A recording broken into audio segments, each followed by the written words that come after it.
Hey, Scorpio friends, welcome. Welcome aboard if you're brand new. Welcome back if you are not. And welcome home if that sits just perfectly for you. As always, the option is yours.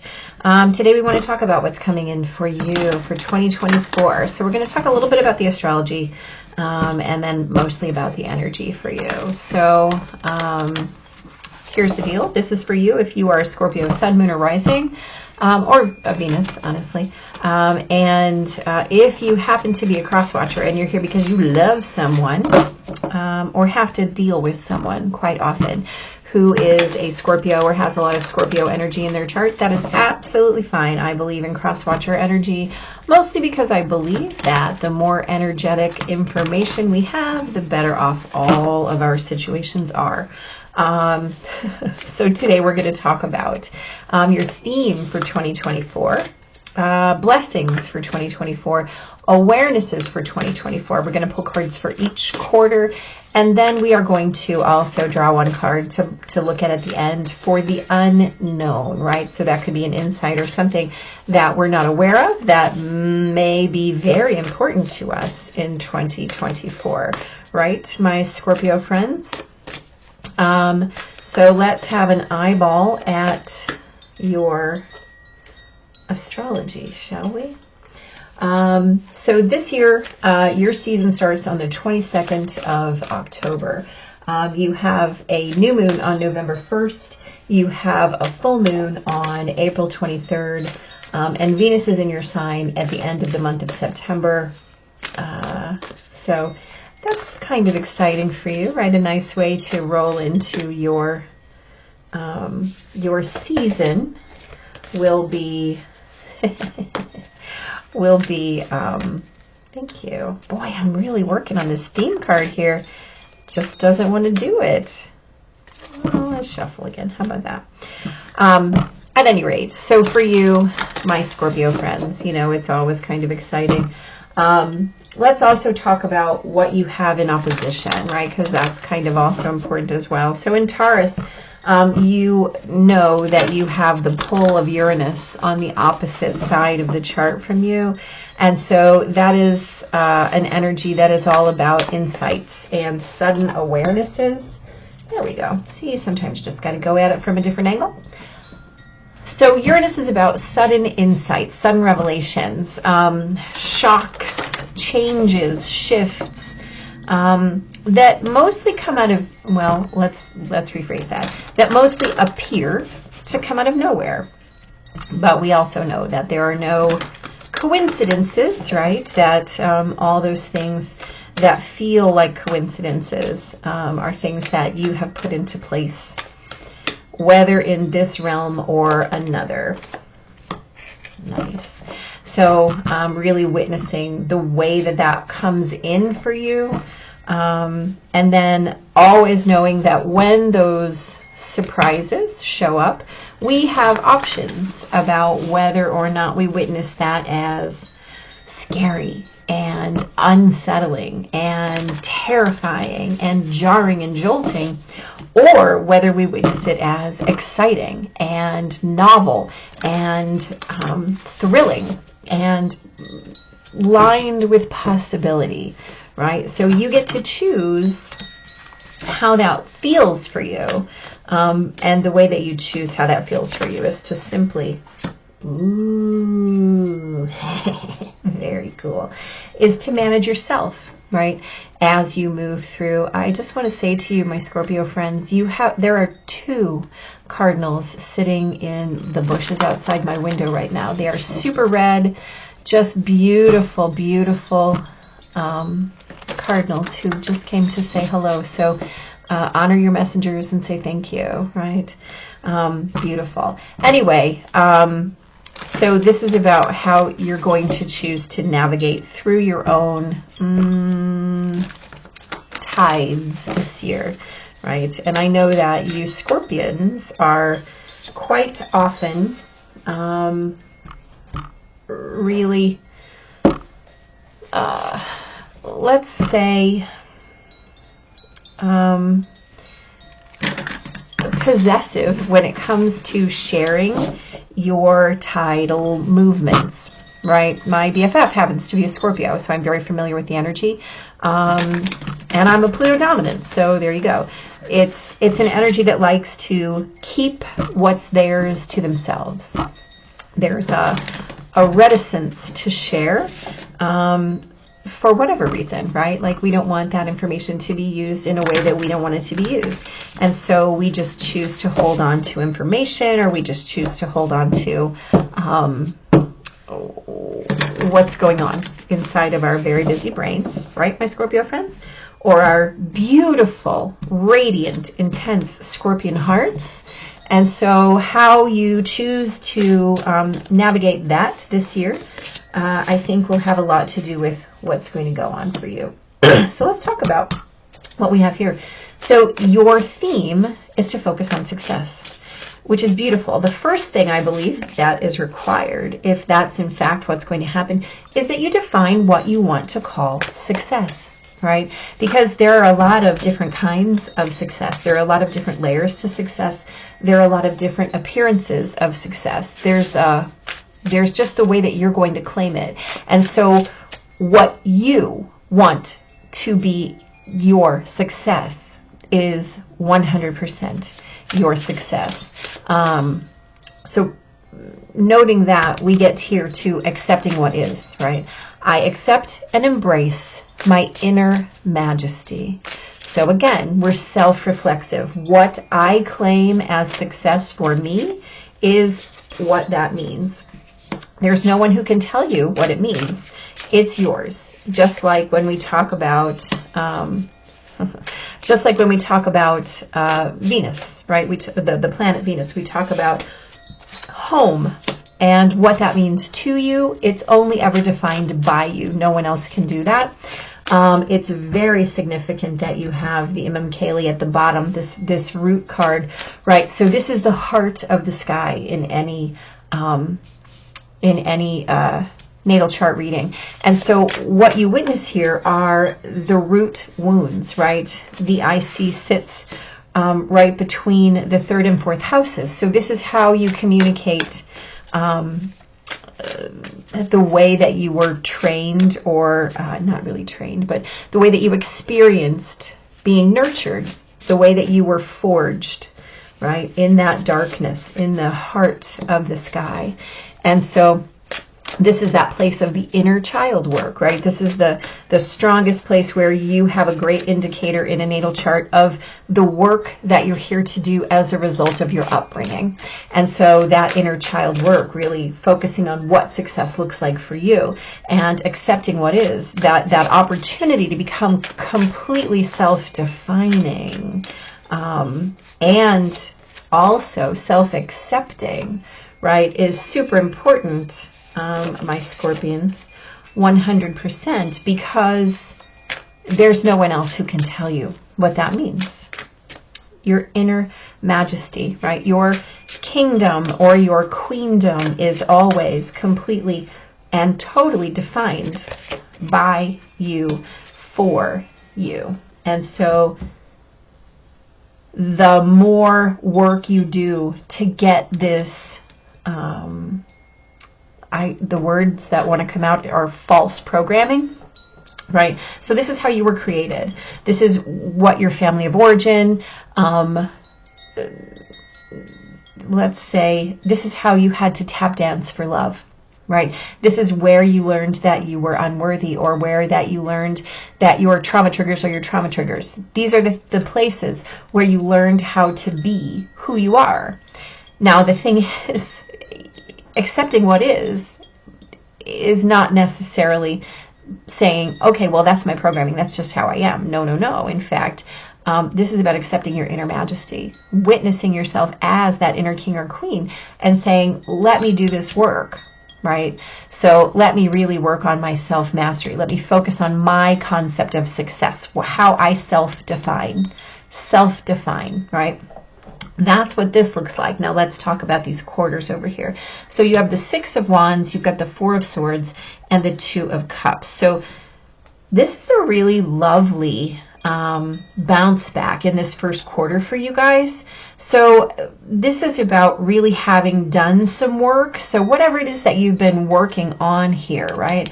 I always find it important to note that in this Four of Swords, we're looking at the Three of Swords, which is about loss and betrayal and heartache, those feelings, those ideas that surround that concept, but then always coming back to this one new sword.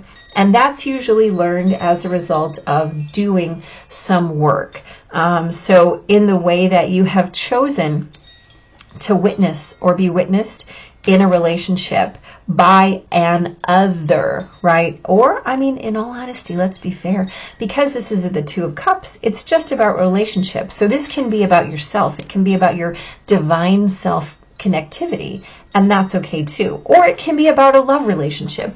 It can be some healing work you've done about the relationship with your mother or your sister or your kids or whatever it is. But whatever it is, you're claiming a victory in this first quarter.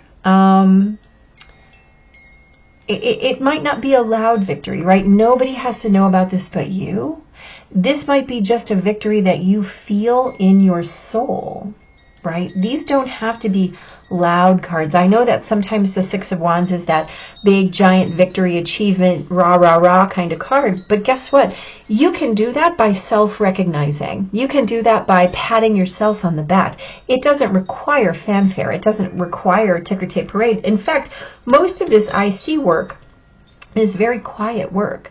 It's done in your heart and in your soul and in the presence of your own divinity, right? And so it might be work that you do with someone else, but it's also mostly and primarily work that you do in and of yourself. So a self-reflexive but really, really celebratory first quarter for you. I love that. So let's look at your second quarter, shall we? So you've got the Five of Cups, the King of Pentacles, and the Eight of Swords. Interesting, because this kind of rolled through for Libra as well. So we have this great here, right?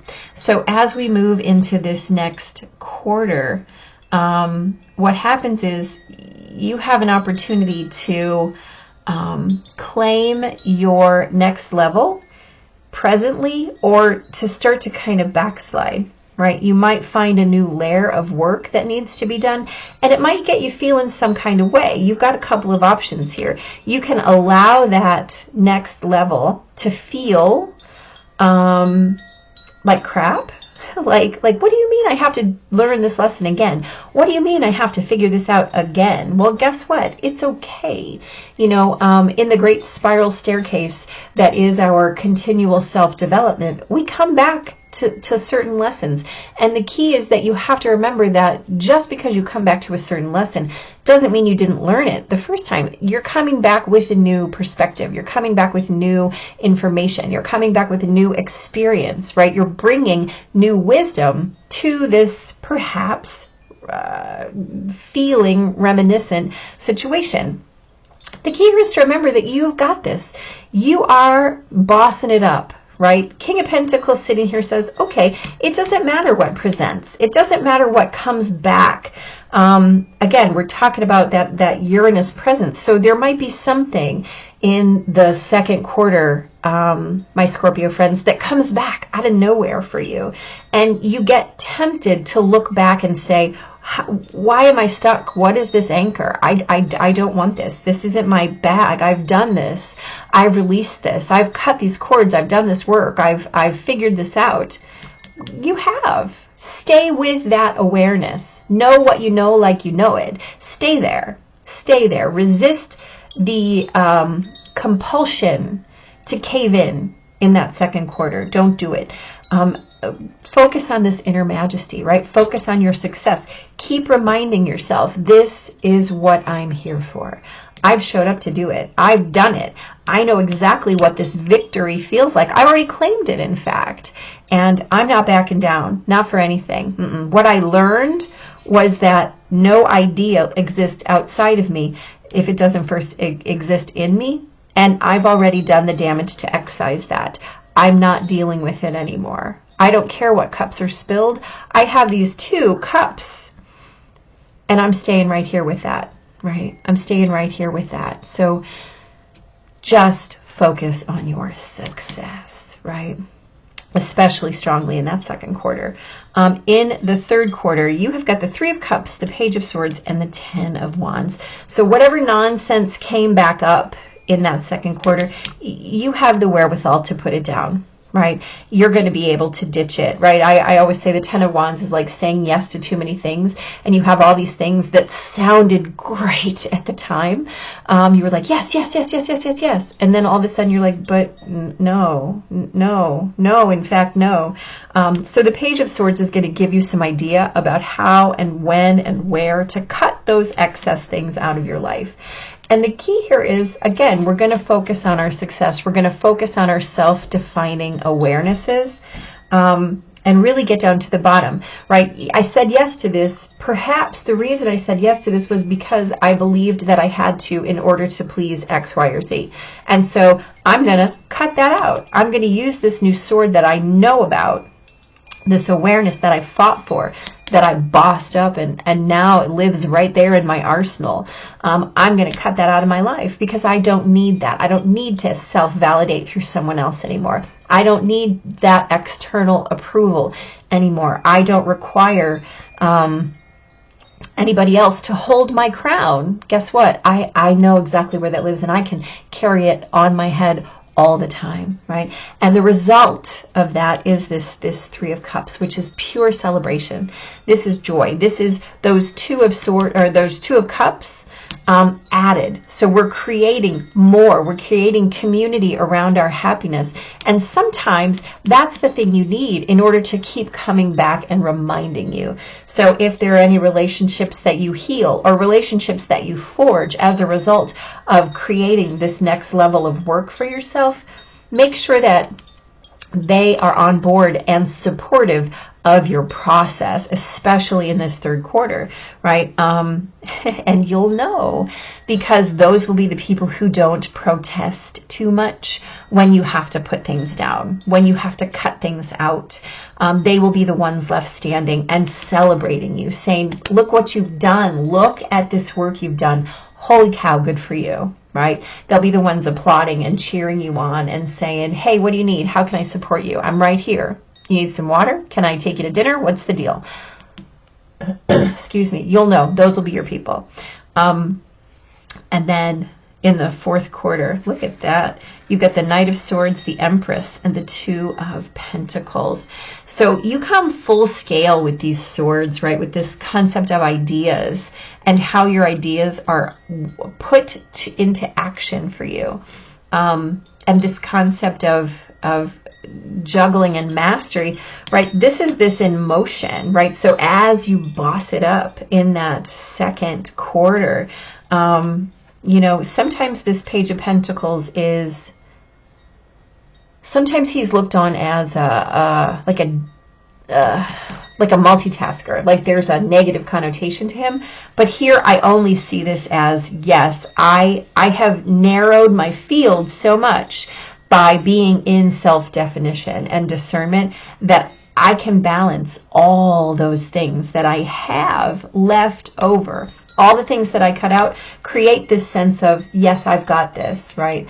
I've got this. And not only do I have it, but I know exactly what to do with it because I focused on my success, because I claimed my inner crown, right? And so when you do that root work, I mean, you know, this is about birth. This is about fertility. And I don't just mean the physical act of birthing a baby. We can birth many things. We can birth an idea. We can birth the concept of resourcedness. We can birth joy, right? We can birth love. We can birth victory. We can birth anything. We can birth our own kingdom and queendom simply by focusing on it. And where we focus our energy is where we're going to feel those results, right? So by the time you get through this this celebratory kind of year that you have, once you get to this fourth quarter, you really come into your own in terms of process, in terms of planting, And in terms of management, right, we're talking about self-management, self-definition, and really witnessing how your discernment and your presence plays into the lightness of your travel, right? That Knight of Swords, he is happy to travel with his sword. The Two of Pentacles, he is very firmly rooted in his foundation, in his feet. That's what allows him to juggle so well. And the Empress, she is that fertile soil upon which everything that you can contemplate or plant is going to grow, right? That love will only expand, right? So make sure that you're fixed on your success, that your focus is how you're going to choose what to expand within yourself, and always making sure that you're doing that for yourself. And then healing anything in you that doesn't agree with your worthiness for what it is that you're choosing. That's where that work is going to be. And that's going to be a lot of work for you in the second quarter specifically.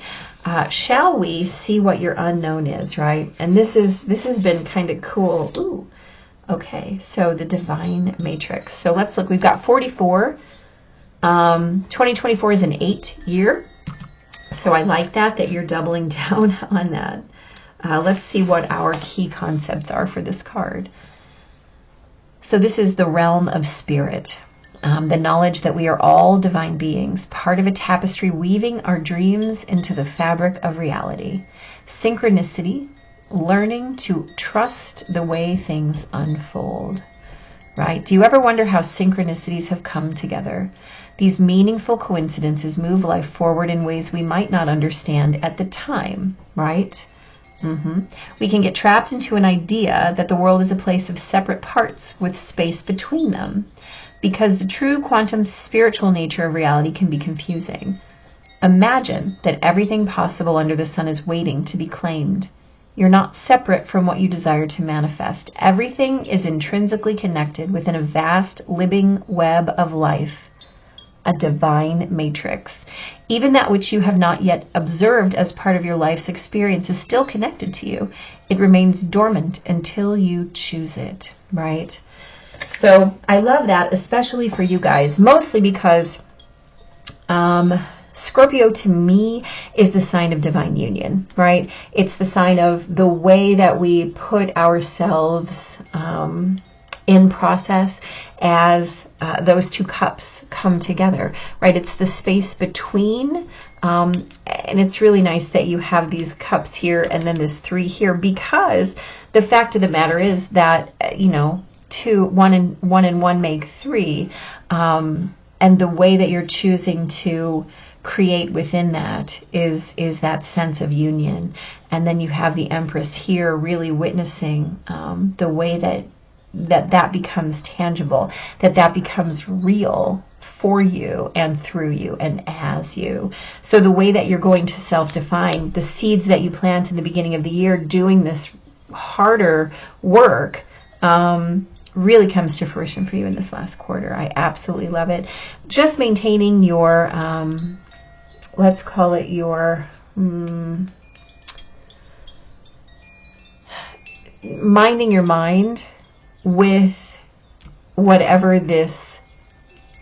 fills your cups, right? And making sure that you're not investing in something that isn't in alignment with you, focusing on your success and your self-definition, and always coming back to why was that in my way?